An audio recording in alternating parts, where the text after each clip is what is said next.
3 harsh lessons that live selling taught me. Not every live will go well.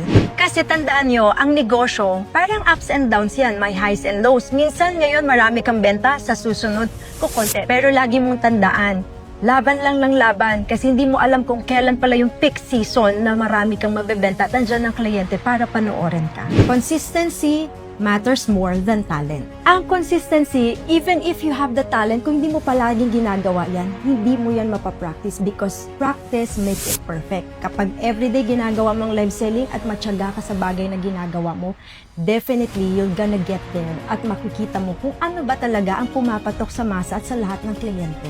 People will judge you. Kasi hindi mo talaga may iwasan na ang tao husgahan ka. But what you can control is for you to decide paano mo nga ba makukuha ang tiwala ng mga tao. At sinisiguro ko na hindi lugi kada kliyente na bibili sa akin. Kailangan confident ka na bawat produkto na binibigay mo ay makakapagpasaya sa bawat tao.